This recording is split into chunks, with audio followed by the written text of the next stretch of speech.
삶을 통해 주님의 나라가 오는 것과 주님의 뜻이 이루어지기를 바란답니다.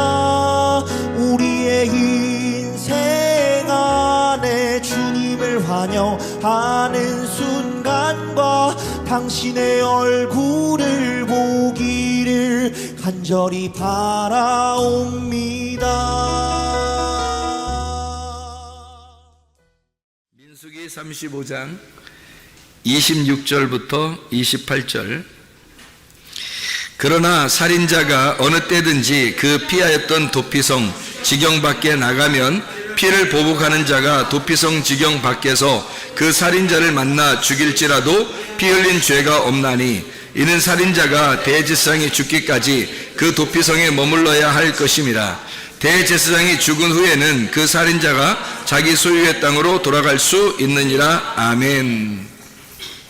민수기 35장 26절부터 28절까지 말씀을 읽었습니다. 여러분, 이게 어디 얘기예요? 도피성에 대한 이야기예요. 도피성. 그 도피성이 무엇인가 라고 하는 것을 우리가 좀 알아야 되겠죠, 그죠? 도피성이 뭐냐? 도피성 뭐 하는 거냐? 이렇게 알아야 되겠는데, 도피성이 뭐 하는 거냐면, 살인을 저지른 사람이 거기로 도망가서 대제사장한테 나 이런 죄를 졌는데 사실 고의성 있는 건 아닙니다 라고 얘기를 하면, 그럼 대제사장이 듣고서 그럼 여기 도피성에 들어와서 도피하고 있어라, 숨어 있어라. 그러면 이제 대제사장이 죽을 때까지는 거기서 안전하게 있는 거예요. 그게 이제 도피성입니다. 도피하는 그 성이란 말이에요. 자, 그거는 이제 우리가 알고 우리가 말씀을 좀 나누도록 하겠습니다. 우리 여호수아를 한번 찾아보겠어요. 여호수아 20장을 보면 도피성에 대한 이야기가 쭉 나와 있어요. 여호수아 20장. 도피성에 대한 이야기가 1절부터 8절까지에 쭉 나와 있는 그런 내용이거든요. 도피성. 이게 이제 성경을 많이 안 읽어본 사람들에게 생소한 단어고, 성경을 많이 읽은 사람들은 그 도피성이라고 하는 게 생소한 단어는 아니에요. 원래 이제 뭐 피하는 곳이고, 피하고 숨는 곳이니까 도피하는 성이죠. 어떻게 보면 여러분이 세상에서 도망와서 도피해가지고 어디로 왔어요? 교회로 왔죠. 그러니까 이 교회가 도피성이 되는 거죠. 그러니까 세상으로부터 도망와서 이게 피해온 거잖아요. 그죠? 뭐 잘못해서 도망온 거예요? 뭐 그럴 수도 있는 거고, 그렇지 않을 수도 있는 거고, 교회라는 건 이제 피해서 온 거잖아요. 이게 도피성이나 마찬가지죠, 교회가. 자, 여호수아 20장의 1절부터 우리 8절까지의 말씀에 보면 도피성이 있는데, 이 도피성이 있잖아요. 7절, 8절에 보면 몇 군데가 나오냐면, 이 도피성이 몇 군데에다가 이것을 만들으라고 되어 있냐면 6군데에 만들어야 되어 있어요. 6군데. 예, 그러니까 도피성이 몇 개 돼야 된다고요? 6개가 돼야 된다는 거예요. 그럼 6개라는 6이라고 하는 건 뭐를 의미해요? 6은 7은 예수님을 의미하는데, 그죠? 7이 하면 뭐 안식일을 얘기하고, 안식일의 주인은 예수님이고, 그래서 7은 보통 예수님을 말하는데 6은 보통 뭘 말하는 거예요? 예, 사람을 말하는 거예요. 사람이 언제 창조됐어요? 며칠 날 창조됐죠? 6째 날 창조됐잖아요. 그래서 사람을 보통 6이라고 표현을 해요. 그러니까 사람이 사람답게 살지 못하면 뭐가 돼? 짐승. 그래서 짐승도 며칠 날 창조해요? 6째 날 같이 창조하는. 그러니까 6째 날은 짐승과 사람을 창조하는 거예요. 창세기 1장에 보면 무슨 말인지 알겠죠? 그러니까 7째 날은 하나님의 날이니까 창조가 다 완성됐다. 창조가 끝난 걸 완성, 안식이라 그렇게 말하는 거예요. 그래서 하나님이 쉬셨다. 그러면은 하나님이 잠을 못 주면 창조하다가 보니까 너무 피곤하고 잠도 못 자고 스트레스 받고 힘들어가지고 그래서 이제 좀 쉬셨다 7째 날에, 그런 의미가 아니라 안식이라는 단어에는 뭐가 들어있다고요? 안식이라는 단어는 쉰다는 단어도 있지만 완성했다는 단어가 들어있단 말이에요. 그래서 완성했다. 그래서 7째 날이 완전이라는 말이고요. 완전. 그리고 안식이라는 말이 완성했다는 말이에요. 그러니까 7째 날 완성이 이루어졌다 이 말이죠. 그러면 창조가 몇째 날부터 몇째 날까지 이루어졌다고? 첫째 날부터 6째 날까지 이루어졌다고. 그렇죠? 6째 날에 뭐가 창조됐다고요? 사람과 짐승이 창조됐다고. 그래서 사람답게 살지 못하면 짐승이 된다고. 짐승이 거듭나면 사람 된다고. 그래서 야 짐승 같은 놈아, 네가 거듭나면 사람 된다, 이렇게 되는 거죠. 그런데 이제 사람이 막 사람답게 못 살면 이 짐승 같은 놈이 되는 거죠. 이렇게 반대로. 그러니까 짐승과 사람은 같이 공존하는 거. 어디에 공존할까요? 교회에 같이 공존한단 말이에요. 교회에 짐승과 사람이 같이 공존하는 것은 구원받은 사람과 구원받지 못한 사람이 같이 있는 거죠. 그죠? 그래서 구원받지 못한 사람은 예수님이 없으니까 예수님 없는 사람을 뭐라 그러냐면 짐승이라 그러고요. 예수님이 있는 사람을 사람이라 그렇게 말하는 거예요. 무슨 말인지 알겠죠? 그죠? 그래서 짐승과 사람이 같이 있다. 교회 안에는. 그러니까 하나님의 그 품 안에 같이 있는 거예요. 그래서 여섯째 날 같이 창조된 거예요. 그러니까 요한계시록에 보면은 숫자 여섯이라는 숫자가 3번 나오는 게 있는데 그걸 뭐라 그러죠? 666이라 그러죠. 666이라는 거 그러면 무슨 말이겠어요, 여러분? 생각할 때 666 그러면 여기 이렇게 막 이마에다 팍 이게 박지 말라고 하는 거, 손에다 딱 박지 말라는 거, 이거 그런 의미. 왜 박지 말라는 거야? 이마에다 박지 마라, 손에다 박지 마라. 왜 그러는 거예요? 이게 6이라는 숫자가 뭐기 때문에? 이게 사람 숫자이기 때문에 그런 거예요. 그러니까 사람 숫자는 그 사람이 사람답게 살지 못하면 짐승이 된다 그랬죠. 그러니까 그게 6이라고 하는 게 짐승 같은 사람을 말하는 거예요. 그래서 666이라는 마크를 어떤 짐승의 우상이 있는, 짐승의 우상을 섬기는 자들이 666을 받는다, 그렇게 돼 있죠. 그래서 짐승의 우상을 섬긴다, 이 말이 무슨 말이냐면 사람이 사람인데 짐승 같은 사람이다, 이 말이에요. 그러니까 짐승 같은 사람이 되었다. 다시 말하면 하나님을 믿는다고 하는데 누구 중심이다? 자기 중심이다. 하나님을 믿는다고 하는데 자기 중심이야. 그게 6이란 말이에요. 사람 중심이니까. 하나님 중심은 7이 되겠죠, 그죠? 하나님 중심은 7이 되죠. 근데 사람 중심은 6이 되는 거야. 그래서 666이 되는 거예요, 사람들이. 이게 짐승 같은 사람, 이걸 666이라 그렇게 말하는 거죠. 그래서 666 마크를 받으면 어떻게 되나? 멸망한다 그러죠, 그죠? 그래서 6은 반드시 어떻게 돼야 돼? 죽어야 되는 거예요. 6은 죽어야 되는 거예요. 그래서 6은 파괴가 되고 7번째 예수님을 만나야 되는 거죠, 그죠? 6이라는 나는 파괴가 되고. 그래서 6이라고 하는 걸 여러분이 너무 막 666 뭐 이렇게 너무 무서워 생각하고 그렇게 하지 말고, 6이라는 게 쉽게 말해서 뭐냐면 나, 짐승 같은 나, 짐승같이 살아가는 나, 이게 이제 6이란 말이에요. 그러면 내가 뭐가 돼야 되겠어요? 이제 예수님을 만나서 7이 돼야 되는 거지. 예수님 만나 7이 되면 안식을 하게 되는데, 아직 6에 머물러 있으면 세상에 머물러 있다는 거죠.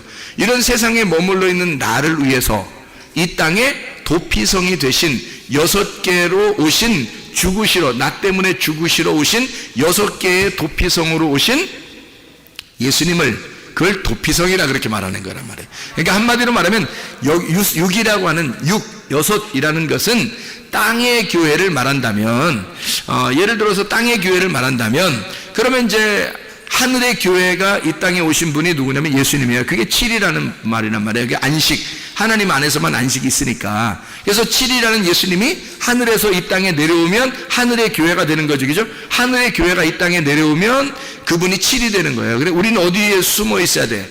6에 숨어 있는 게 아니라 7에 숨어 있어야 되는 거죠, 그죠? 그래 예수님 안에 들어가는 거지. 예를 들어서 이런 거 있죠. 그 가나의 혼인잔치에 항아리가 몇 개? 6개. 6개. 거기 비어 있어요? 뭐가 채워져 있어요? 비어 있어요. 그럼 비어 있단 말은 빈 항아리, 빈 깡통. 누굴 말할까? 우리가 빈 깡통 6개. 왜 하필 6개가 있는 걸까요? 6이라는 숫자를 맞추기 위해서입니다. 어느 집에 갔더니 항아리가 다 6개씩만 있어요? 그렇지 않겠죠. 어느 집은 5개 있을 수 있고, 어느 집은 4개 있을 수 있고, 어느 집은 7개 있을 수 있잖아요. 근데 가나의 혼인잔치에 갔더니 그 집은 하필 6개가 있더라는 얘기야. 그 말은 사람을 의미하는 거예요. 깡통 같은 비어 있을 때, 이게 비어 있을 때 뭐가 채워지겠죠. 그래서 예수님이 채워라 할 때 그 물이 뭐겠냐고요. 말씀 아니겠어요? 말씀을 채우는 거란 말이에요. 그래서 이 빈 깡통 같은 나에게, 그래서 어떤 사람만 구원을 받을 수 있냐면 빈 깡통이 될 때, 나를 비울 때. 근데 이 속에 뭔가 막 꽉 차 있죠. 너 뭐 찾냐 이런 말 하는 거 있잖아. 야, 너 뭐 머리에 뭐 찾냐 이런 얘기 하는 사람이 있죠. 너 뭐 찾냐고 사람들이 그래요. 뭐 똥 찾냐 이러기도. 그러니까 너 네가 알면 뭐 얼마나 아냐, 머리 네 머리에 뭐가 다 차 있으면 예수님이 들어가요, 못 들어가요? 못 들어가요. 자기한테 다 차 있으면 물이 안 들어간다고. 그래서 항아리가 비어있는 나를 비운 사람에게만 말씀이 들어가게 돼 있는 거예요. 그러면 그게 이제 포도주가 되는, 바뀌는 그런 기쁨이 된다는 얘기죠. 포도주는 기쁨이에요. 천국의 기쁨. 그러니까 말씀이 내 속에 들어와서 천국의 기쁨으로 바뀌는 거예요. 그 이제 항아리가 빈 깡통 6개죠. 그죠? 그러니까 예수님이 와가지고, 예수님은 그러면 예수님 빈 깡통이에요? 아니죠. 물을 주는 분이잖아. 그러니까 빈 깡통 6개에다가 예수님이 옆에 서 있으면 몇 개? 7개. 예수님까지 7개. 그러니까 예수님은 7번째. 우리는 빈 깡통 6개. 이해가 되겠죠? 무슨 말인가? 그래서 항상 성경에서 6이라는 것이 나오면 사람을 말하려고 한다. 근데 사람을 말하려고 하는데 그 사람이 짐승 같은 사람을 말하기도 하고, 이 땅에 사람을 의미하는 것을 할 때 6이라는 단어를 자꾸 쓰더라. 그래서 사마리아 여자가 남편이 몇 명? 6명. 이상하죠, 그죠? 아니, 남편이 아니 6명 얻을 만한 그런 정도의 능력의 여자면 7명은 못 얻었겠어? 8명은 못 얻었겠냐? 하필 6명까지 됐는데 이제 하나씩 채워나가는 거야. 끊어나가는 거죠. 한 명 버리고 2번째, 3번째 해서 6번째까지 됐는데 하필 7번째 예수님이 왜 오냐고. 이상하잖아요, 그죠? 5명 가로치우고 6명째 지금 살고 있는데 예수님이 7번째 왔단 말이에요. 예수님 7번째 와가지고 하필 왜 예수님이 7번째 오냐고. 이상하잖아. 그렇죠, 그죠? 그러니까 거기는, 성경은 다 이게 어느 정도 사인이 들어있는 거예요. 그러니까 6명을 가지고 있는, 남편을 가지고 있었던 여자에게 7번째 남편이신 예수님이 와가지고 너 6번째 남편 그것도 네 남편 아니야, 이렇게 얘기하는 거죠, 예수님이. 그죠? 지금 집에 있는 네 남편도 너 네 남편이 아니다 라고 하는 그 6번째 남편은 누굴까? 누구예요? 예, 그 집에 있는 남편이 있으니까 성전을 말하는 거예요. 성전. 그러면 성전은 어떤 성전? 성경에서 말하는 6번째 성전은 어떤 성전일까요?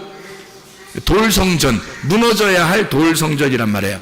예수님은 7번째니까 예수님은 어떤 성전? 무너지지 않는 성전이란 말이에요. 예수님은 견고한 하늘의 성전이고, 이 땅의 성전은 무너져야 되잖아. 짐승 같은 나니까. 짐승 같은 나는 돌 하나도 돌 위에 남지 않고 다 무너진다. 마태복음 24장에 나와 있는 얘기입니다. 그러니까 이게 종말이 어디에 이루어져야 되는 거야? 내 안에서 이루어져야 된다는 거지. 이해가 되겠죠? 종말은 내 안에서 이루어져. 왜? 내가 666이니까. 내가 666이니까 이 안에서 종말이 이루어져야 된다는 거지.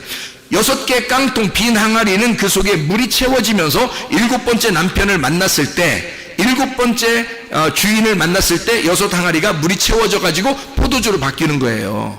이해가 되겠어요? 그러니까 6개는 주님을 만나면, 7번째를 만나면 6개가 완전해진단 말이에요. 그래서 안식을 누리는 것이다. 무슨 말인지 알겠죠? 이렇게 6이라고 하는 숫자는 예수님 말고 사람을 의미하는, 나를 말하는 것인데, 이 나는 어떤 나냐? 6번째는 무너져야 할 나, 죽어야 할 나. 그래서 666을 받은 사람은 다 어떻게 된다 그래요? 하나님이 대적하시고 죽인다 하겠죠, 그죠?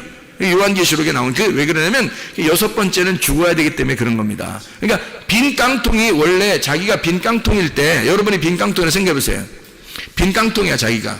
하긴 머리도 난 비었어, 이런 식으로 생각할지도 모르겠지만, 하여튼 빈 깡통이야, 자기가. 그럼 빈 깡통이면 빈 깡통이 나야. 응? 빈 깡통이 나야.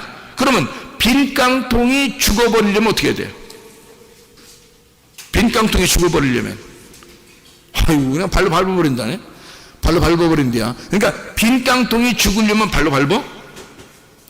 아니죠. 빈 깡통이 죽으려면 거기에 물을 채워야 되는 거예요.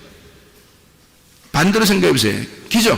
자, 빈 깡통이 원래 나야 그 빈 깡통이 반대가 되려면, 빈 깡통이니까 반대가 되려면 물을 채워야죠. 그래서 예수님이 그 빈 깡통에다가 물을 채워서 반대를 만드는 거예요. 짐승 같은 너에게 마음이 비어지니까 너에게 물을 집어넣어서, 말씀을 집어넣어서 너를 사람 만드는 거예요. 누가? 예수님이 와가지고 6개의 항아리인 네가 나를 만나 7개가 되는 거란 말이에요. 예수님을 만나서 7개가 되고, 그 항아리, 그러니까 이 물이 바뀌어가지고 어떻게 돼요? 변해지잖아요. 물이 변하여 포도주가 되는 거죠. 그래서 그 가나의 혼인잔치에 새 포도주를 먹이는 겁니다. 그러니까 옛날 묵은 포도주가 다 떨어졌잖아요. 그죠? 옛날 묵은 포도주가 다 떨어졌어. 그 말은 구약, 율법이라는 구약이라는 선악과가 다 사라졌다 이 말이야. 그리고 빈 깡통이 되었다. 빈 심령, 우리들이 심령이 가난하게 될 때 그 안에다가 하나님은 하나님의 말씀을 집어넣는다. 그 말씀이 하나님의 나라의 기쁨이 될 것이다. 이게 새 포도주란 말이에요.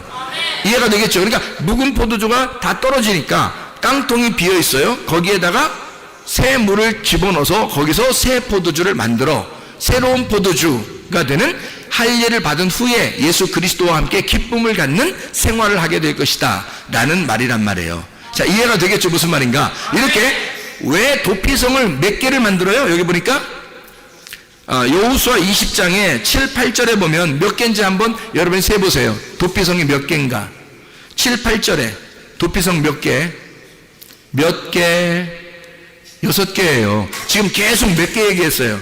6개 얘기를 했잖아요. 6개 얘기를 계속 하고 난 다음에 지금 여기 도피성 몇 개, 이러면 이제 몇 개야? 쳐다보지도 않고 6개, 그럼 정답이야. 여기 6개 딱 나온 거예요. 왜냐면 6개라고 하는 도피성은 그럼 뭔 거예요? 이 땅에서 살인한 자가 도망가서 있는 곳이란 말이에요. 그죠? 살인자가 도망가서 있으니까 도피성은 어떤 놈만 있는 거니까 다.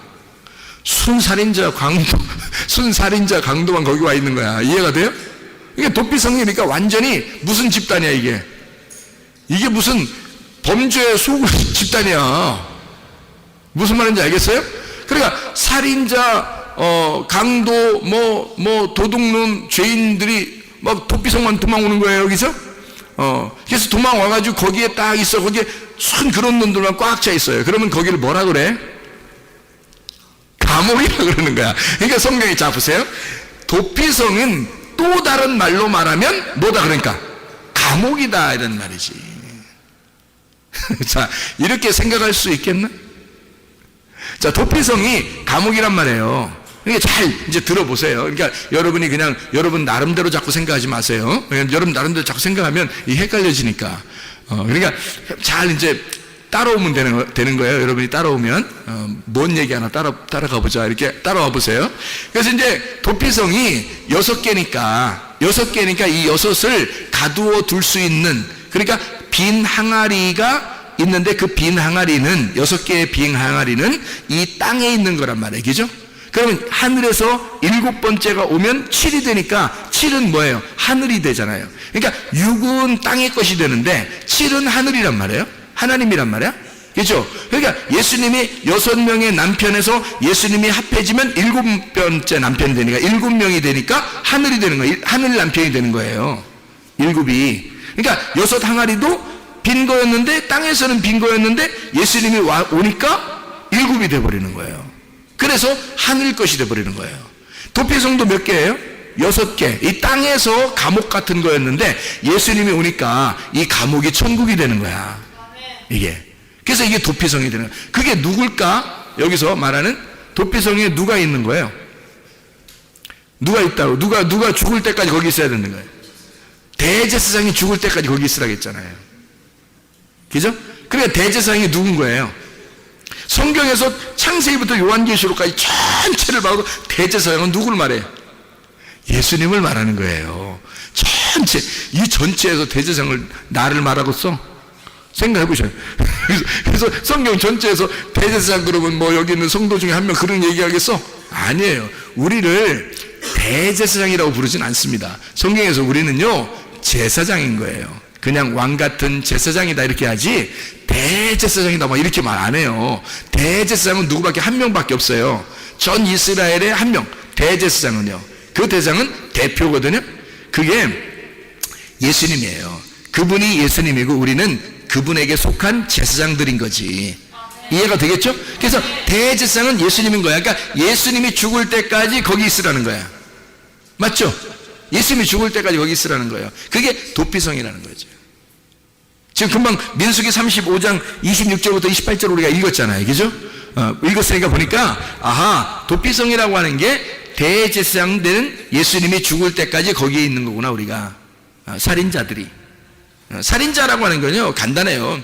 성경의 그 살인자라고 하는 건 여러분이 살인하면 옆집 사람 뭐 어떻게 하고 뭐 이런 거 살인자 뉴스에도 많이 나오고 이러던데 그런 의미가 아니에요. 성경의 살인자는 동물 같은 거 이렇게 잡아가지고 제사 드리는 거 있잖아요. 그걸 다 살인한다고 그래요.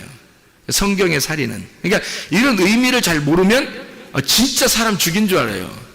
그런 의미가 아니에요. 그럼 여러분이 이제 그렇게 되면 진짜 사람 죽인 게 살인이라고 생각하면 여러분이 교회 나오잖아요. 그럼 어떻게 되냐면 나는 사람 안 죽였는데 이렇게 되는 거예요. 자기는 착한 사람이야. 완전히 뭐 착하니 컴플렉스에 걸려가지고 그 컴플렉스예요. 그게 너무 착한 게 컴플렉스야. 그래가지고 교회 나오면 자기는 엄청 착한 사람, 뉴스 보면은 나쁜 놈들 엄청 많고 거기에. 그러니까 교회에 앉아있는 사람들이, 교회 다니는 앉아있는 사람들이 다른 사람을 다 비판하고 앉아있는 거예요. 그러니까 조금만 교회에서 누가 잘못한다 그러면 자기가 막 비판하는 거예요. 저 사람 왜 저래? 난 안 그런데. 이렇게 되는 거예요. 성경에서 말하는 살인은요, 동물 제사를 말하는 겁니다. 구약에 속해 있는 사람을 살인자라 그러는 거예요. 구약에 속해 있는 사람, 예수님을 못 만난 사람, 예배를 못 드리고 제사를 드린 사람을 살인자라 그러는 거예요. 성경에서. 그 살인자를 뭐라고 성경에 다른 말로 말하면 우상숭배자를 말하는 거예요. 우상숭배자를 다른 말로 말하면 음란이라고 말하는 거예요. 그래서 너희가 간음했다, 음란했다, 그게 뭐냐면 아버지 하나님이 있는데 남편이 거기 있는데 다른 남자를 따라갔다 이거야. 그게 음란이라 그러는 거예요. 그거를 우상숭배라 그러죠. 그 우상숭배가 하나님을 죽이는 행동이다라고 해서 그거를 살인이라 그러는 거예요. 이해가 되겠죠? 무슨 말인가? 그래서 이 살인한 자가 몰랐단 말이에요. 자기가 그렇게 죽인 줄 몰랐어요. 여러분이 뭐 누구 사람 죽인 것도 아니고 말이에요. 제사를 그렇게 드리려고 했던 것도 아니고 모르잖아요. 그런데 어느 날 교회를 와보니까 알게 된 거예요. 말씀을 듣다 보니까 살인이 뭔지를 알았어요. 간음이 뭔지를 알았어요. 우상숭배가 뭔지를 알았어요. 죄가 뭔지를 알았어요. 이러니까 이게 그전에는 어떤 상태예요? 그전에는 알고 한 거예요? 모르고 한 거예요? 모르고 한 거란 말이에요. 그래서 모르고 죄를 진 사람이 도망치는 곳이 어디다? 도피성이라는 거지. 말씀을 모르는 사람이 이제까지 죄를 졌단 말이야. 그러니까 그걸 모르고 한 거잖아. 제가 죄를 엄청 졌어요. 옛날에 죄를 엄청, 목사인데도 죄를 엄청 져서 나 이렇게 살면 안 되는데 라고 하면서도 죄를 져가지고요, 제가 부담이 엄청스러웠단 말이에요. 이러다가 내가 큰일 나면 어떡하지? 그래도 나 예수님 믿으니까 천국은 갈 거야, 뭐 이렇게 생각했다가 뭐 이게 나를 위로하는 거죠. 위로하고 변명하고 막 나를 그렇게 포장하려고 했던 거죠. 그런데 사실은 그렇지 않아요. 제가 엄청 죄인이었단 말이에요. 그러니까 사람들이 볼 때는 뭐 저를 보면 목사님이니까 뭐 착한 줄 아는데 그것도 진짜 바리새인인 거죠. 이게 그런 것들도 바리새인. 그러니까 정말로 나쁘게 죄를 지은 나를 내가 스스로 날 보면서 하나님 앞에 회개하고 싶지 않겠냐고요. 내가 목사인데 그래도 양심상 내가 하나님 앞에 회개하고 싶지 않겠냐. 그래서 하나님 앞에 회개하려고 여기 이제 무릎을 꿇고 하나님 앞에 기도를 했단 말이에요. 하나님 정말 회개합니다. 내 진짜 다시는 안 할 테니까 내가 이런 죄를 안 짓고 이런 죄를 안 짓고 이런 죄를 안 지려고 하는데 하나님 정말 용서해 주세요. 이렇게 하고 기도를 하는데, 그렇게 기도를 시작했는데 많이 한 게 아니에요. 시작을 했는데 눈물이 펑펑 나는 거예요. 눈물이 펑펑 나는 거예요. 내 인생이 너무 험난했던 거야. 인생이 너무 험난해. 제가 오늘 예배 드리기 전에 우리 그 얘기를 했는데 나보고 먹을 걸 왜 이렇게 욕심내냐는 듯이 쳐다보더라고요. 이 과자 이렇게. 그래서 내가 먹은 거 있을 때는 항상 날 먼저 생각해야 돼. 뭐 이러니까 막 지들끼리 웃으면서 이렇게 불쌍하다는 듯이 그럼 먼저 드세요. 뭐 이런 식으로 하더라고요. 그래서 내가 사실은 말이야. 내가 나쁜 과거가 있어서 그래.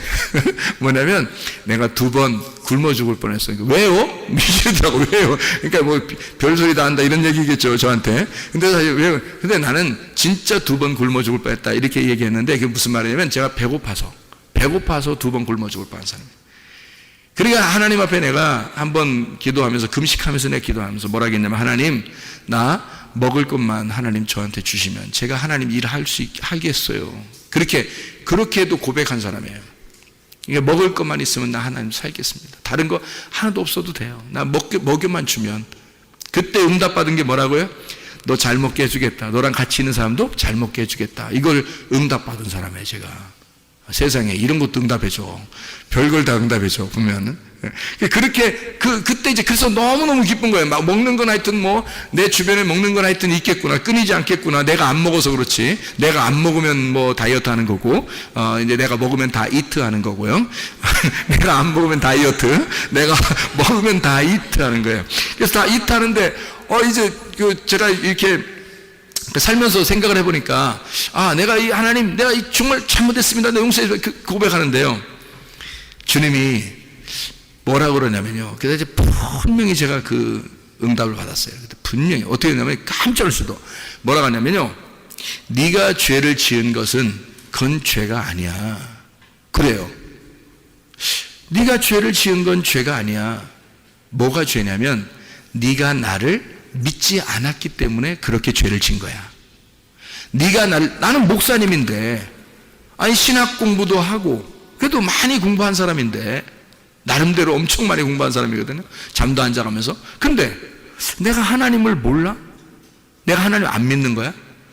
하나님은 네가 나를 안 믿었기 때문에 그런 죄를 지는 거야. 네가 나를 모르기 때문에 그런 죄를 진 거야 라고 얘기한 거예요. 분명히 제가 응답받았어요. 그래서 제가 그날 더 눈물이 나는 거예요.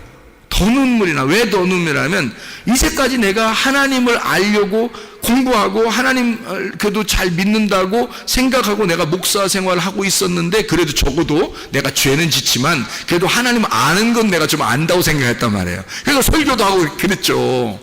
그런데 하나님 입장에서는 네가 나를 모르기 때문에 이런 죄를 짓는 거고, 네가 나를 안 믿어서 죄를 진 거다라고 분명히 응답을 받았습니다. 제가 엉엉 울었어요. 너무너무 아마 뭐 엄청 울었어요. 오랫동안 막 엉엉 울면서, 하나님 그러면 내가 알고 있었던 거 다 내려놓을 테니까, 내가 그래도 아는 척 좀 하고 내가 좀 안다고 생각했을 거 아닙니까? 내가 아는 거 다 내려놓을 테니까 하나님, 그럼 하나님을 알려주세요. 나에게 말씀 좀 알려주세요. 그럼 하나님의 그 마음을 알려주세요. 그렇게 기도한 거예요. 그때부터 하나님이 성경을 막 알려주시는 거예요. 이게 이게 막 이해가 되는 거야. 성경이 이해가 되는 거야. 이게 무슨 말인가. 그러니까 겉으로 읽을 때는 몰랐는데 속의 내용을 보니까 이제 알겠는 거예요. 이 내용이 알려주니까. 그렇게 하나님을 알게 되니까, 주님을 만나면 내 빈 깡통 같은 내 6개의 항아리가 주님을 만나면 채워져서 7개가 된다는 얘기예요. 그러니까 6 남편을 가지고 있던 자가 주님을 만나 7번째 남편인 예수님을 만나서 이 모든 게 7 남편이 돼버리는 거죠. 그래서 완전함이 되는 것이란 말이에요. 그러니까 말씀이, 예수님을 만나면, 말씀이란 6이 나의 말씀이 예수님을 만나면 6이 7이 됨으로써 완전해지는 거란 말이에요. 하늘의 말씀이 되는 거죠. 땅에서 알고 있었던 말씀이 하늘의 말씀이 되는 거예요. 그래서 7으로 바뀌어야 된다는 거야. 여러분이 6에서 7으로 바뀌시기를 바랍니다. 7으로 바뀌어야 돼요. 여러분 그래야지 이게 말씀이 깨닫게 되는 거죠. 6으로 살고 있으면 짐승 같은 나, 기껏 열심히 해봐야 가장 잘 되는 게 빈 깡통. 거기서 하나님 앞에 더 잘 되는, 하나님이 물을 채워주시는 거, 말씀을 채워주는 거. 그러면 주님을 만나 7개의 항아리가 되는 거죠. 예수님이 우리를 위한 항아리가 되니까, 그래서 7개의 항아리가 돼서 완전함을 이룬단 말이에요. 그러면 하늘나라의 천국의 잔치가 새 포도주로 열리게 되는 것입니다. 그게 거기서 떠간 하인들만 알더라 그랬잖아요. 거기서 이걸 직접 물을 붓고 그걸 뜬 사람들만 아는 거예요. 그러니까 자기에게 직접 경험이 된 사람들만 말씀을 아는 거예요. 이게 그냥 들려진다고 다 아는 게 아닙니다. 이렇게 다 들려줘도요, 자기의 마음판에 다 오는 사람이 있다고요. 심령이 가난한 사람, 자기 정말 빈 항아리로서 주님의 물을 기다리는 사람들이 있다고요. 그 사람들한테는 말씀이 들어간다고. 이게 그러면 주님의 잔치가 열어지는 거죠. 그 속에서 막 기쁨이 있죠. 말씀으로 막 기쁨이 있다고요. 자, 이 도피성이라고 하는 게 6개인데 여기에 누가 있다? 대제사장이 있다. 대제사장이, 그 대제사장이 거기에 사는 동안에 우리는 이런 죄가 아니라 결국엔 뭐라고요? 살인이라고 하는 게 우상숭배고, 우상숭배가 음란이다, 간음이다 이거야. 그럼 이게 같은 거란 말이에요. 그러면 여러분, 우리 모두 다 이게 안 걸린 사람 있을까? 없죠. 이게 안 걸린 사람이 없는 거예요. 그러니까 다 6에 속한 사람들이란 말이에요. 우리 인간은 다 6에 속한 사람들이라고. 그러니까 7번째 대제사장한테 도망가지 않으면 도피성에 있는 대제사장한테 도망가지 않으면 안 된다고 이게. 그러니까 대제사장한테 가서 숨어 있어야 우리가 사는 거란 말이에요. 그 도피성에. 이게 이제 이 땅의 교회인데요. 이 땅의 교회를 6개의 땅의 교회를 이야기합니다. 6개인데 보면 뭐가 되어 있냐면 게데스라는 데가 있습니다. 이 성경에 여호수아 20장의 7, 8절을 여러분이 보면 게데스라는 데가 있어요. 그게 첫 번째 도피성입니다. 게데스. 그리고 세겜이라는 데가 두 번째 도피성이고요. 세 번째 도피성이 헤브론입니다. 그리고 네 번째 도피성이 베셀이라는 데가 나오고요. 여기 이 성경에 지금 나온 겁니다. 여호수아 20장 7, 8절이에요. 그리고 그 다음 도피성이 길랏 라못이죠. 길랏 라못. 그렇죠?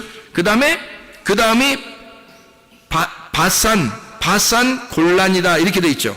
바산 골란. 이렇게 돼 있습니다. 그러니까 여기 지금 6개의 그 도피성을 여러분 잘 봐봐요. 게데스, 세겜, 헤브론, 그리고 베셀, 길랏 라못, 그 다음에 바산 골란. 이렇게 6개가 돼 있잖아요. 이것에서 누가 있다고요? 대제사장이 이거를 관리하는데 대제사장이 있으면 7이 되는 거라고. 그러면 여러분에게 주님이 계시면, 대제사장 대신 예수님이 계시면 이 땅의 교회가 뭐가 되는 거예요? 도피성이 되고 우리를 감추어 줄 수가 있다는 얘기예요. 아무리 어떤 죄인이라도 우리를 감추어 줄 수 있다는 거지. 왜? 우리는 모르고 죄 지은 거니까. 우리는 말씀을 몰랐기 때문에 죄를 지은 거니까. 말씀을 알았다면 죄 지켰어요, 여러분이? 지라게도 못 지는 거예요. 말씀을 알게 되면, 할례를 받고 나면, 거듭나면, 첫째 부활에 동참하면, 예수님을 영접하고 나면 죄 지라게도 못 져요. 마음이 변해버립니다. 그런데 그러기 전에는 늘 죄를 짓게 돼 있어요. 왜 죄를 짓는다고요? 안 믿었기 때문에, 모르기 때문에 그런 거다. 모르는 게 죄인 거예요. 모르는 게. 그래서 요한복음 17장 3절에 보니까 여호와 하나님과 그 아들 예수 그리스도를 아는 것이 영생이라. 그 아는 것이라는 말이 뭐라? 기노스코. 기노스코가 뭐라고요? 몸과 마음으로 깨달아진 거, 아는 거. 이걸 기노스코라 그래요. 그 기노스코가 되면 영생이 온다 이렇게 된 거예요. 너희가 나를 믿지 않는 것이 죄다라고 하는 것은 요한복음 16장 9절에 나와 있는 말씀이고요. 그러니까 이렇게 죄라고 하는 것이 그런 의미다. 이해가 되겠죠? 무슨 말인가? 우리가 생각하는 뭐 어떤 뉴스에 나올 만한 그런 죄가 아니에요. 성경의 죄들은 다 우상숭배, 간음, 음란, 살인, 제사 드리는 거, 구약의 제사 드리는 그런 의미들을 얘기하는 거예요. 내 열심으로, 내 믿음으로 제사 드리려고 하는 거, 이거를 우상숭배라 그러고 음란이라 그러고 살인이라 그러는 거라. 그럼 우리는 어떻게 예배를 드려야 되나요? 제사가 아니라 예배, 영과 진리 안에서 예배를 드려야 된다. 영과 진리 안에서 예배 드리는 것은 뭐다고? 영 안에서, 진리 안에서 예배 드린다는 말은 보이지 않는 세계를 위하여 보이지 않는 믿음을 가지고, 나의 믿음이 아니라 하나님의 아들의 믿음으로 영 안에서 진리라는 말씀을 깨닫는 것이, 그것이 예배라는 말입니다. 지금의 예배는 그래서 여러분이 와가지고 뭐 동물 제사를 드려요? 아니면 말씀 들어요? 말씀 듣는다고요, 여러분이. 이게 예배라고 생각하는 거예요. 왜냐하면 여기서 깨달아지잖아요. 말씀이 깨달아지잖아요. 그러면 영 안에서, 진리 안에서, 영이 진리를 깨닫게 해주잖아요, 이게. 그래서 영 안에서, 진리 안에서 깨달아지면 이걸 예배라고 그런다고, 이거를. 지금은 영과 진리의 예배란 말이에요, 지금이. 제사 드리지 않잖아요, 여러분. 이해가 돼요? 여러분의 열심으로 되는 거예요, 이게? 하나님의 열심으로 되는 거예요. 하나님의 열심으로 되는 거란 말이에요. 나의 열심으로 되는 게 아니고, 내 열심이 들어가면 율법이라 그러는 거고, 하나님이 자기가 열심히 해서 나를 섬겨주시고 나를 구원해 주시고 은혜를 베풀어 주시고 말씀을 주시면 그걸 은혜라 그러는 거란 말이에요. 율법이 아니라 은혜다, 이렇게 말하는 거죠. 하나님이 아들 예수가 이 땅에 오신 것도 은혜로 온 거죠. 우리가 뭐 오라고 해서 온 거 아니에요. 하나님이 자기 아들을 보내신 거란 말이에요. 그걸 은혜라 그러는 거예요. 선물로 우리에게 주셨다, 이렇게 말하는 거죠. 말씀도 그렇게 오는 겁니다. 여러분에게 말씀이 계속 떨어지잖아요, 이렇게. 그것은 여러분이 가만히 앉아있는데 그냥 떨어진다고, 말씀이. 그 씨앗이 떨어진다고요. 이걸 은혜라 그러는 거예요. 율법이 아니라. 이해가 되죠? 그러니까 우리는 율법 안에서 구원받는 게 아니라 은혜가 여러분에게 왔을 때 그게 하나님 아들이라는 선물이고, 그 선물을 받았을 때 씨가 심겨진단 말이에요. 그러면 그 열매를 맺히면 이것이 우리에게 하나님의 아들이 잉태가 되는 거라고, 속에서. 그러면 구원받는 거란 말이죠. 하나님의 말씀이 여러분 속에서 자라나시길 바랍니다.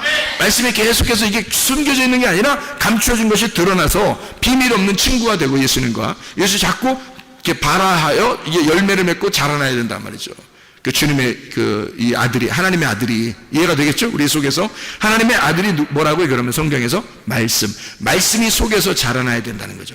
그러니까 말씀을, 너희가 하나님을 아는 것과 그 아들 예수 그리스도를 아는 것이 잘 알게 되면 뭐라로 어디 보여요? 어디 보여서 알게 됐어? 말씀이거든요. 그 말씀을 알게 되는 것이 너희에게 영생이다라고 얘기하잖아요. 그러니까 말씀을 이게 우리가 설교 듣는 시간이 어떻게 보면 굉장히 중요한 시간입니다. 그 시간이에요. 근데 사람들은 그걸 잘 모르니까, 이게 진짜 예배인지를 잘 모르니까 어떻게 열심히 어떻게 해야지 예배를 드리는 거야 이렇게 생각한다고요. 근데 주님은 원하는 게 뭐겠어요? 너희들은 원래 하나님의 아들이 아니야. 너희들은 양자가 됐잖아. 양자가 됐으니까 너희들은 아버지를 잘 모를 거 아니야. 아버지 하나님을 잘 모를 거 아니야. 그러니까 아버지가 목사를 통해서, 말씀을 깨달은 목사를 통해서 알려주고 싶은 거야. 아버지를 자꾸 알려주고 싶은 거야. 하나님 아버지를 자꾸 소개하고 싶은 거야. 이렇게. 그거예요. 그거 알아달라는 거예요. 하나님을 알고 이렇게 되는 거예요. 그 아들 예수가 오신 것에 대해서 알고, 이렇게 하면 이게 알고 이게 영생이란 말이에요. 이게 영생되는 거다. 이게 얼마나 쉽냐고요. 이게 예배라고요. 그 말씀의 예배란 말이에요. 진리 안에서 영 안에서 예배. 그래서 신령과 진정으로 예배 드릴 때가 오나니 곧 이때라. 아버지께서는 그렇게 예배 드린 자들을 찾으시느니라 이렇게 되어 있죠. 요한복음 4장 23절 24절의 말씀이잖아요. 그게 예배란 말이에요. 사마리아 여자가 물어봤을 때 예배를 어떻게 드립니까? 예수님이 그렇게 말했죠. 영과 진리 안에서 예배드려라. 신령과 진정으로 예배드려라. 그 말이거든요. 그게 영 안에서 진리 안에서 예배드려라. 그러면 아버지 하나님이 그 사람들을 찾아가신다 이렇게 되어 있잖아요. 하나님 우리를 찾아오시는 거예요. 우리는 어떻게 하면 돼? 영 안에서 진리 안에서 예배드리면 돼. 말씀을 깨달으면 된다 그 말입니다. 자, 우리가 보면 이제 6개의 그 도피성을 봤는데 그 6개의 도피성이 어떻게 생겼냐면 이렇게 된 거예요. 하나는 게데스입니다. 게데스라고 하는 게요, 카데시라고 하는 단어인데, 이 카데시가 거룩한 곳입니다. 거룩한 곳. 이 카데시는 카다시에서 나온 거예요. 이 카다시라고 하는 것은 성결하다, 구별하다, 봉헌하다, 깨끗하게 하다, 선포하다, 이런 단어입니다. 그 말은 무슨 말이냐면 구별된 곳이다라는 뜻이에요. 도피성이라는 말은, 이게 게데스에 세워라라고 하는 것은 구별된 곳이다라는 말입니다. 6개가 다 하나거든요. 6개가 하나야. 6개가 6개인데 그게 하나라고요. 지금 이 땅에서의 6개를 설명하려고 하는 거예요. 6 항아리를 설명하려고 하는 거란 말이에요. 그 중에 이름 하나씩을 붙여준 거예요. 그 이름 하나씩 붙여줬는데 그 이름이, 첫 번째 이름이 게데스예요. 그게 거룩하게 구별되었다라는 말이고요. 두 번째 쉐켐입니다. 세겜이라는 이 도피성이 있는데 그 세겜은 쉐켐이라는 단어예요. 이게 산마루입니다. 산마루. 이 쉐켐은요, 쉐켐이라고 하는 단어는 어깨, 목, 짐 올리는 등, 목, 어깨 이런 걸 얘기해요. 여러분 여기 어깨 생각하면 뭐가 생각나요? 어깨 하면 야, 나 어깨 무겁다 이런 얘기 하잖아요. 진짜 뭐를 이렇게 들고 있어서 어깨 무겁다는 사람도 있지만, 이렇게 회장 되고 부회장 되고 그러면, 총무 되고 그러면 야, 나 어깨 무겁다 이런 얘기 하잖아요. 이게 어깨 무겁다, 책임감을 얘기하는 거죠, 그죠? 책임감도 얘기하는 거고, 진짜 어깨가 무거운 짐을 진 걸 얘기하는 거고요. 그래서 책임감을 가진, 책임이 따르는 어깨가 무거운, 그리고 짐을 진, 그것이 세겜이라는 도피성이에요. 그러니까 도피성의 이름을 가만히 6개를 생각해 보면 그게 뭔지를 알게 되는 거죠. 그죠? 아, 도피성이 뭐 때문에 있구나라는 걸 깨닫게 되는 거죠. 헤브론이 있습니다. 헤브론. 세 번째가 헤브론인데요. 이 헤브론은 교제의 자리라는 뜻입니다. 교제의 자리. 헤브론. 교제라고 하는 건 뭐예요? 하나님과 교제한다 그러면 어떻게 돼요? 예배를 말하는 거죠. 예배. 거기서 헤브론. 아브라함이 헤브론에서 하나님께 제단을 쌓았더라. 이렇게 되는 거예요. 그래서 아브라함이 헤브론에서 제단을 쌓았더라. 자, 다윗이 왕이 될 때 이스라엘 백성들이 아직 인정하지 않고 유대 백성들이 인정하고 있을 때 다윗이 첫 번째로 왕이 돼서 하나님, 나 어디에서 왕권을 내가 행사할까요? 라고 하나님 앞에 기도했을 때 어디로 가라고 하나님이 명령했어요? 헤브론으로 갈지니라 이렇게 돼 있잖아요. 그 헤브론이, 너 헤브론이나 가라 이 말이거든요. 너 헤브론이나 가라. 그럼 그 말은 뭐예요? 너 나와 예배에 성공하자. 너 예배 먼저 드려라 그 말이에요. 너 예배 먼저 드려라. 나하고 교제하자. 너 이 사람들 백성 다스린다고 뭐 왕한다고 어쩌고 뭐 그게 중요한 게 아니라 헤브론으로 먼저 와. 다시 말하면 너 나하고 예배 먼저 드리자 이거야. 너 나하고 먼저 서로를 알자. 서로 교제하자. 그게 헤브론이에요. 친구가 되는 그 헤브론. 이 헤브론이라는 것은 헤베르에서 나온 단어고요. 이게 단체, 무리라는 단어입니다. 하바르에서 나온 단어고 이게 결합하다, 연결하다, 동맹하다, 쌓아올리다라는 단어예요. 그러니까 함께 결합해서 동맹을 이루는 겁니다. 그러니까 함께 하는 거니까 교제죠. 서로 교제하고 함께 하는 거. 나 혼자 할 수 없잖아요. 예배를 혼자 드려요? 아니에요. 예배는 함께 드리는 겁니다. 누구하고? 하나님하고 나하고 같이 뭐 해요? 예배를 여러분 쉽게 얘기해서 예배를 뭐라 그래? 예배를 쉽게 얘기해서 뭐라고 그랬다고 그랬어요? 예배는 뭐 하는 거라고? 먹는 거라고. 먹는 거. 뭘 먹어? 양식이 뭐예요? 말씀. 그러니까 하나님도 먹고 우리도 먹는 거. 그게 예배야. 그러니까 하나님은 뭘 드신다고? 가슴과 우편 뒷다리는 누가 먹어? 우리가. 먹기 좋은 거는 우리가 먹는 거고, 그리고 하나님 뭐 드신다고요? 기름과 피를 드신다고. 그래서 하나님에게 제사 드릴 때는 기름과 피를 하나님 앞에 드리잖아. 그렇죠? 우리는 가슴과 우편 뒷다리를 먹게 돼 있는 거예요. 하나님의 사랑, 가슴을 먹게 되고 하나님의 마음을 알게 된 사람이 여호와의 능력으로, 그 우편 뒷다리 능력으로 살아가야 된다라는 그런 말이에요. 그리고 하나님은 뭐예요? 기름, 그리고 피. 이건 순전히 뭐야? 기름은 성령님을 의미하고 피는 예수의 피, 죽음을 의미하는 거죠. 그래서 예수의 죽음으로 성령, 그 안에서만 하나님 받아주시는 거니까 예수님만 먹는 거야. 하나님은 온전히 자기 아들만 먹는 거예요. 성령 안에서 예배 드릴 때만 하나님 받아주시는 거야. 그러니까 하나님은 기름과 피를 먹고 우리는 가슴과 우편 뒷다리를 먹어. 그러니까 함께 먹는 걸 화목제라고 그러고, 그걸 헤브론, 하나님과의 교제, 이게 하나님과의 친교라 그렇게 말할 수 있는 예배라는 말입니다. 예배는 우리 혼자 먹는 게 아니에요. 하나님하고 우리하고 같이 먹는 거야. 그걸 예배라 그러는 것입니다. 자, 예배 무슨 말인지 알겠죠? 그게 헤브론이라는 얘기입니다. 그 다음에 이제 도피성이 베셀입니다. 베셀이라고 하는 것이 이게 베제라가 아니라 베제르인데, 이 베제르라고 하는 이 단어는 접근할 수 없는 지점을 의미합니다. 베제르라고 하는데 이게 엄격히 잘랐다, 금을 그었다, 방어를 한다, 이런 말이에요. 그러니까 완전히 보호하고 방어하는 거죠. 바짜르에서 온다는데 이게 잘라내다, 요새화시키다, 강한 벽으로 막는다, 높아서 요새화되어서 접근할 수 없도록 만든다 할 때가 이게 바짜르라는 단어입니다.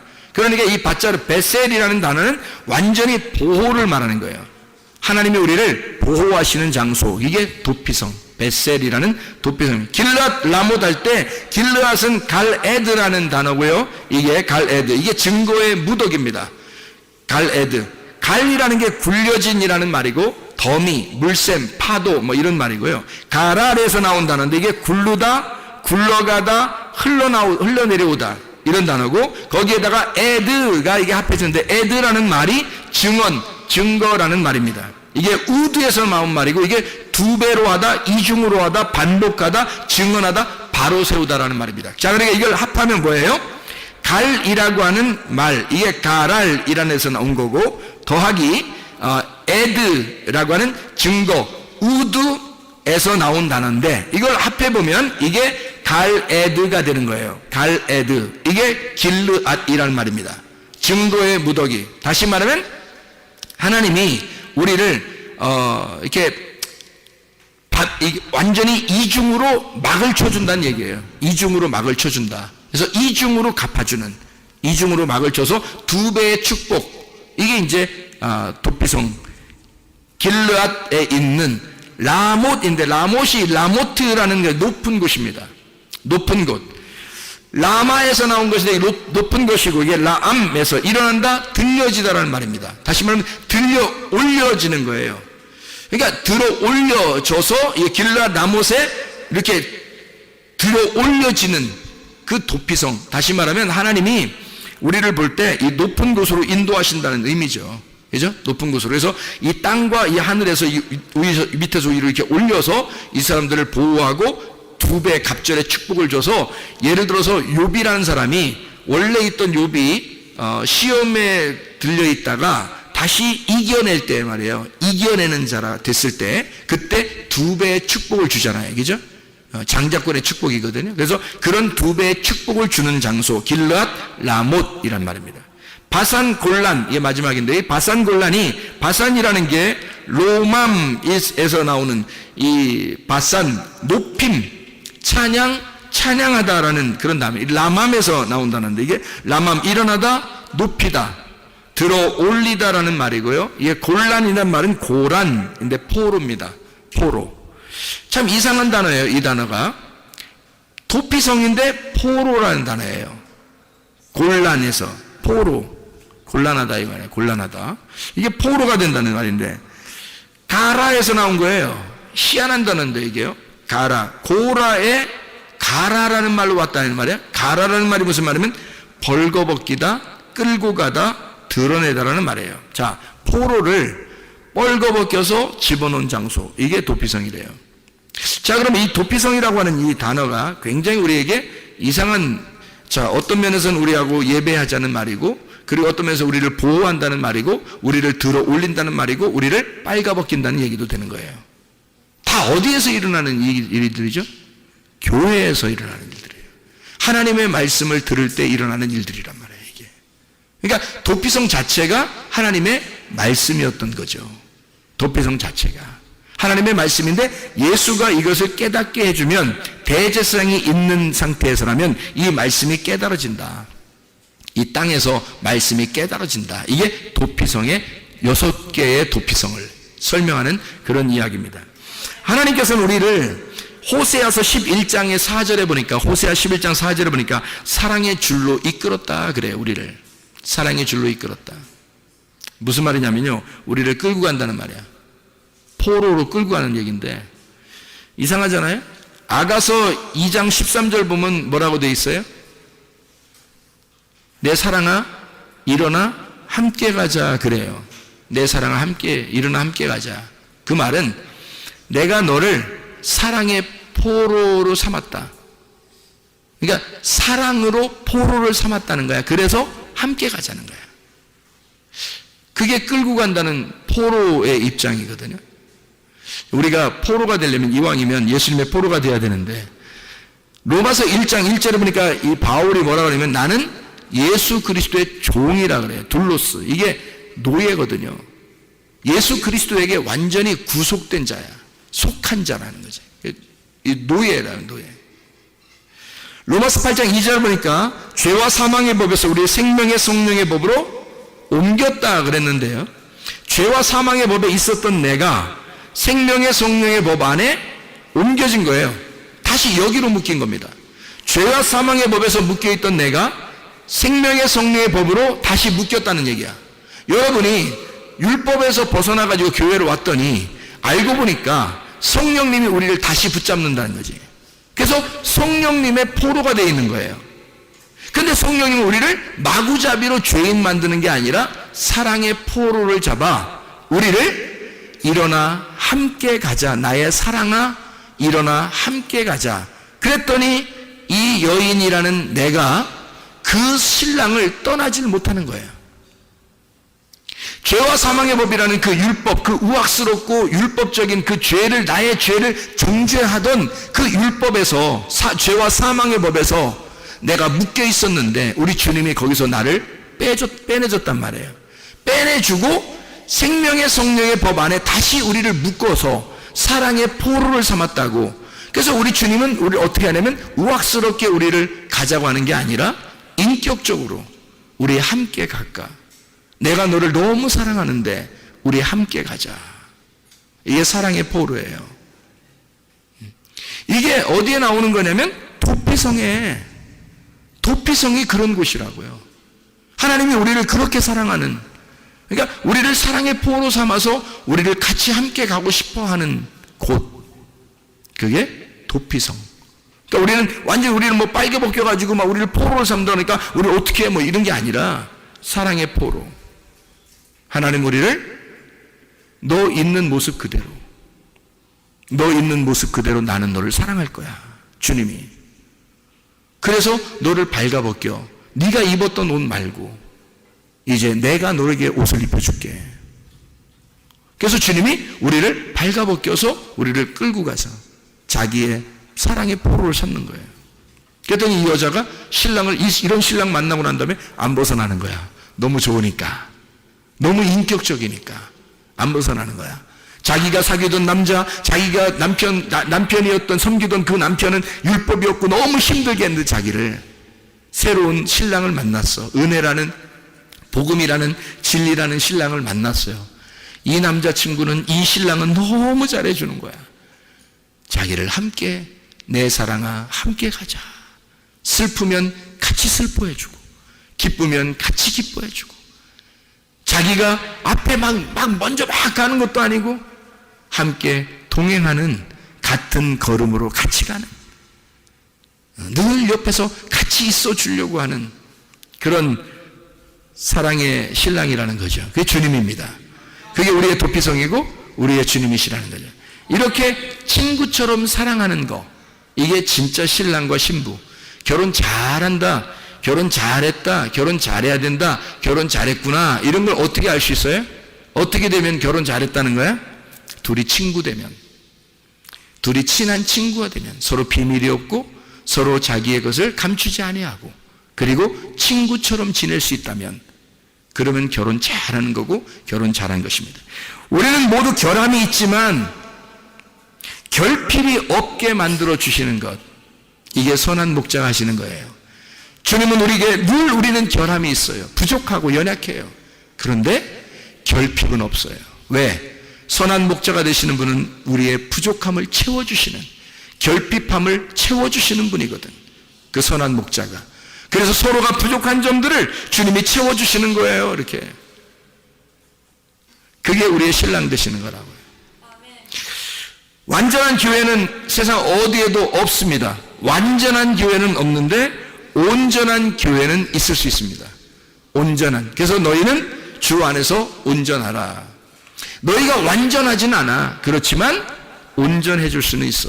너희들이 깨끗하고 거룩하고 구별되게 그렇게 교회로 살아갈 수가 있다. 이런 도피성이 되어야 된다. 우리는 완전하지 않지만 온전하게 살 수 있다. 완전한 교회는 없지만 온전한 교회는 있을 수 있는 겁니다. 우리 교회가 이런 온전한 교회가 되시기를 바랍니다. 하나님이 기뻐하시는 교회, 이 마지막 때에 하나님의 도피성과 같은 교회, 누구든지 와서 물로 씻고, 누구든지 와서 용서받고, 누구든지 와서 자기의 죄를 회개하고 기쁨으로 누릴 수 있고 위험을 당하지 아니하고, 그런 교회. 열왕기하 5장 14절부터 27절의 말씀에 보면요, 두 사람을 비교하는 장면이 나옵니다. 하나는 7번 요단강에서 물로 씻은 나아만이라는 사람이 있습니다. 자기가 처음에는 아이 뭐 안 씻어요 뭐 이렇게 하다가 그 옆에 이 사람이 정말 좋은 얘기를 해줬죠. 아이고 뭐 돈이 들어 뭐가 들어 그냥 한번 해봐요. 그냥 아니 믿지 않고 한번 해보죠. 뭐 해보고 가지 모르겠더니, 그럼 그럴까? 그래서 물로 이제 씻었어요. 그랬더니 살이 이제 어린아이처럼 깨끗하게 됐단 말이에요. 다시 말하면 살이 깨끗해졌다. 새 살이 돋아왔다는 얘기예요. 새 살이. 그 말은 뭐예요? 거듭났다는 얘기지. 새로워졌다는 얘기지. 거듭났다는 얘기야. 어린아이가 됐다는 얘기예요. 그런가 하면 게하시라는 사람이 있죠. 게하시. 이 게하시라는 사람은 어떤 사람이 탐심이 들어왔어요. 그래서 뭐 거짓말 쳐가지고 그걸 다 막 숨겨놨어요. 막 받아가지고 나아만한테 받아가지고 막 숨겨놨거든요. 탐심이 들어왔단 말이에요. 이 탐심이 뭐예요? 성경에서는 골로새 3장 5절의 말씀이니까 탐심은 우상 숭배다. 탐심이라는 게 뭐예요? 선악과 창세기 3장 6절에 창세기 3장에 보면 먹음직 보암직 탐스럽게 하는 거, 이게 선악과예요. 다 욕심을 냈기 때문에 먹은 거잖아요. 그 욕심을 낸 것이 우상 숭배라는 거야. 그것이 간음인 거고. 그래서 이거를 선악과라 그래요. 게하시는 선악과라는 탐심에 걸려 있었던 거라요. 자, 탐심이라고 하는 건 우상숭배고, 우상숭배는 음란이고, 그래서 뭐가 걸려요? 게하시가 문둥병에 걸리는 거예요. 문둥병은 전형적인 죄의 결과물입니다. 속에서 3년, 안에서 3년, 안에 3년, 밖에 3년. 그래서 속에서 문둥병 3년 지나고 겉에서 3년이 지나서 문둥병이 드러나는 거. 이게 완전한 이게 죄인입니다. 그게 게하시가 걸려버린 거죠. 그런데 게하시는 문둥병이 걸려가지고 겉으로 드러났잖아요. 문둥병이. 그러니까 죄인이 된 거죠. 그런데 나아만은 어땠어요? 원래 죄인인데, 원래 문둥병이 있었는데 요단강에서 7번 씻어서 죄가 용서되잖아요. 죄가 씻어지잖아요. 요단강에서 7번 씻어요. 그리고 죄가 씻어져. 그랬더니 그 요단강이 뭐가 된 거예요? 그러니까 자기 원래 죄인인데 어디로 들어간 거예요? 요단강으로 들어간 거야. 자, 그러면 지금 우리가 여호수아 20장하고 지금 민수기 35장에 나와 있는 이 말씀을 우리가 토대로 생각해 보니까 지금 요단강은 어딘 거예요? 요단강은. 이게 나아만이 어디로 들어갔다고? 요단강에 7번 들어갔다고. 그죠? 7번 들어갔더니 그때 거기서 나오니까 거듭나 새로운 살이 됐다는 얘기 아니야. 그러면 요단강으로 자기는 원래 죄인이었는데 그 요단강으로 들어갔다 나오니까 살아난 거죠. 그죠? 그 원래 죄인인데 죄가 없어진 거죠. 게하시는 원래 죄가 없었는데 죄인이 된 거고 뭘 먹으니까? 선악과를 먹으니까 탐심을 가졌으니까 욕심을 가졌으니까 자기 중심으로 자기를 위한 삶을 살려고 했으니까. 그런데 요단강에 7번 들어간 나아만은 자기가 심판받은 거죠. 요단강에서 심판을 받은 거란 말이에요. 자기를 심판한 거래요. 자기의 죄가 다 씻어진 거예요. 그랬더니 이 사람은 뭐에 들어간 거예요?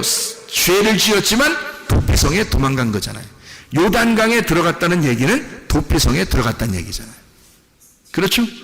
그래서 7번 씻어 거기서 완전하게 죄의 씻음을 받았다 이런 말이잖아요. 그 말은 요단강 자체가 뭘 얘기하는 거야? 죽음과 부활을 말한다. 예수님이 마태복음에 보면 예수님이 침례 요한한테 침례를 받을 때 어디로 가요? 요단강으로 가잖아요. 요단강으로 가가지고 어떻게 해요? 예수님이 침례를 받을 때 물에 들어갔다가 나오시잖아요. 그죠? 물에 들어 나오니까 나올 때 어떻게 막 성령의 비둘기같이 하늘문을 열어가지고 그 위에는 말씀이 막 내려오잖아요. 이는 내 사랑하는 아들이다, 내 기뻐하는 자다라고 얘기하잖아요. 그게 언제? 물에 들어갈 때 나와요? 그 소리가 물에서 올라올 때 나와요? 물에서 나올 때 나온다. 그렇지 말하면 죽을 때 있는 게 아니라 물에서 부활할 때 나온단 말이에요. 하나님의 음성이. 이해가 되겠죠? 그것처럼 죽음과 부활을 말하는 곳이 어디냐면 요단강이란 말입니다. 그 요단강에 나아만은 자기를 씻어서 7번 씻어서 죄를 씻음 받고 나병, 문둥병이 있었는데 고침을 받았단 말이에요. 그런데 게하시는 문둥병이 없었는데 그 나아만이 가지고 있던 그 문둥병이 게하시한테 들어가 버리는 거예요. 뭘 가지니까? 선악과를 먹어버리니까. 탐심을 가져버리니까. 자, 무슨 말인지 이해가 되시나요?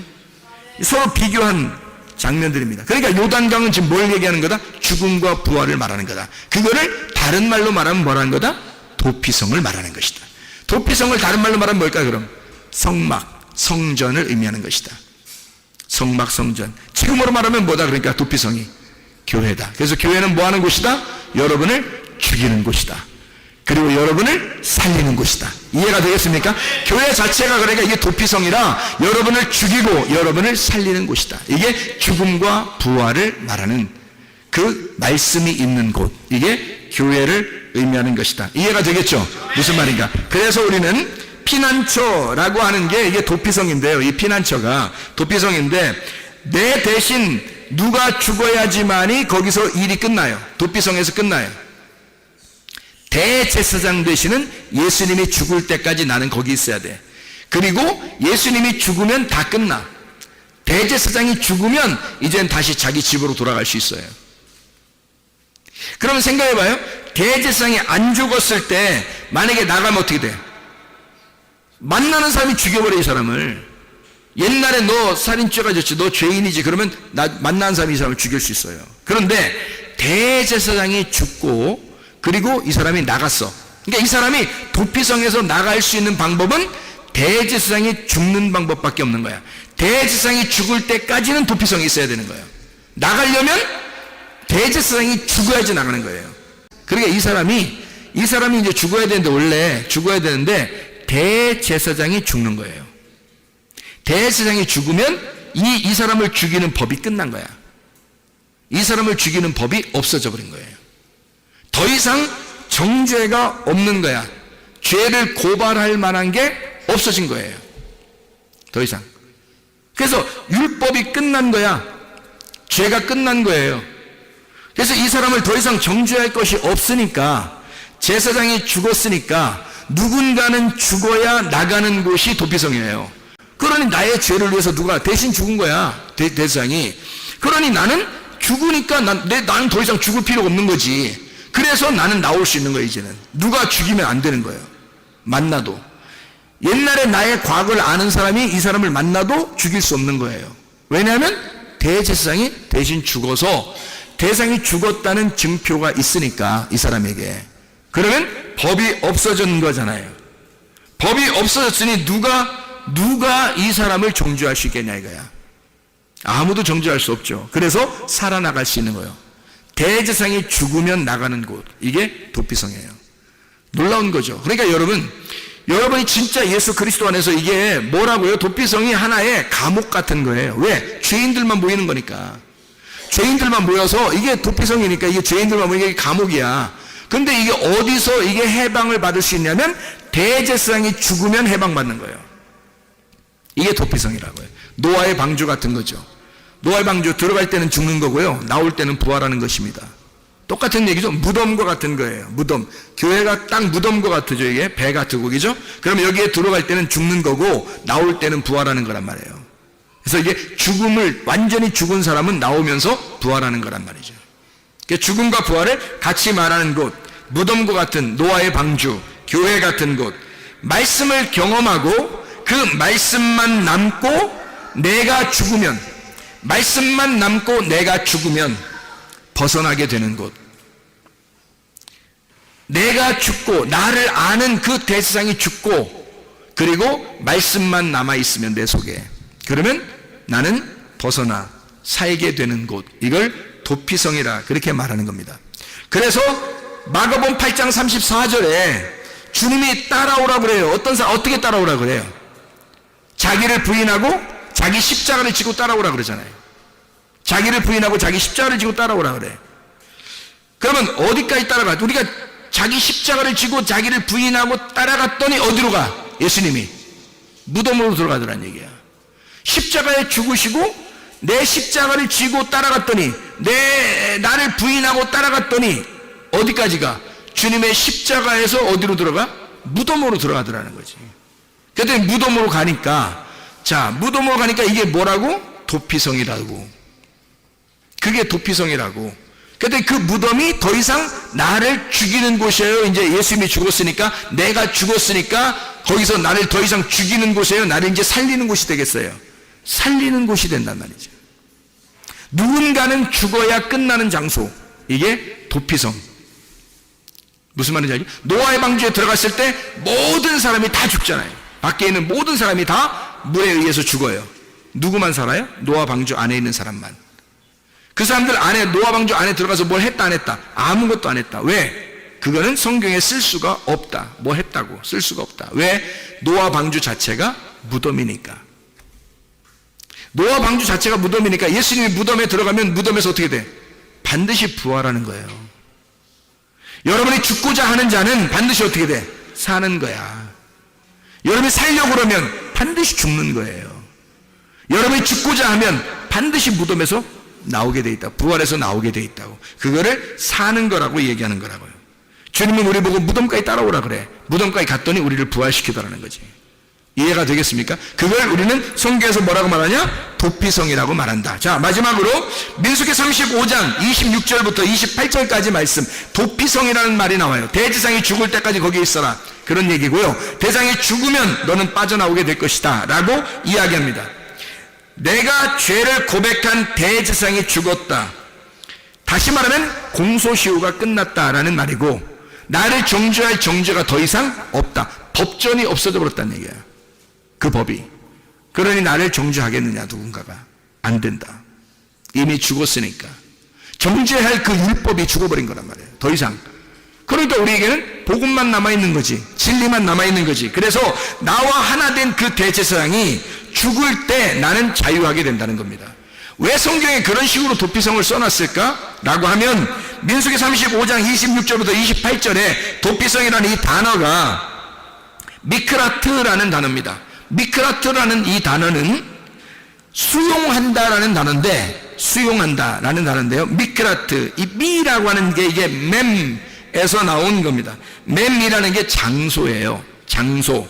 그리고 카라트의 장소예요. 그러니까 멤이라는 게 장소고 카라트, 그래서 이걸 합해서 미크라트라고 하는 거예요.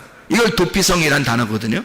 도피성은 미크라트인데 이게 멤, 장소, 그리고 카라트의 장소다 이런 얘기야.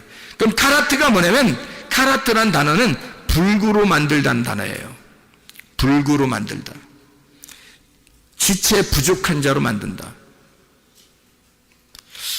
어서 많이 듣던 얘기 아니에요? 지체 불구자로 만든다. 어서 많이 듣던 얘기죠? 야곱이 하나님하고 싸울 때 하나님이 야곱을 쳐서 불구자로 만들죠. 그렇죠? 그게 도피성. 그 장소가 야곱이 죽는 장소란 말이에요. 야곱을 완전히 꺾어내는 장소, 야곱을 완전히 꺾어버리는, 죄 지은 자가 그 도피성으로 도망가 자기의 옷을 다 벗겨지는 그 장소, 자기의 수치를 정확하게 깨닫는 장소, 그래서 자기가 죽어버리는 장소, 자기가 없어지는 장소, 그리고 예수라는 말씀이 살아나오는 장소가 미크라트, 도피성. 예수 그리스도가 여러분의 도피성 되기를 바랍니다. 우리 교회가 이 마지막 시대에 도피성 되기를 바랍니다. 그래서 주님 만나는 장소가 다 되시기를 바랍니다.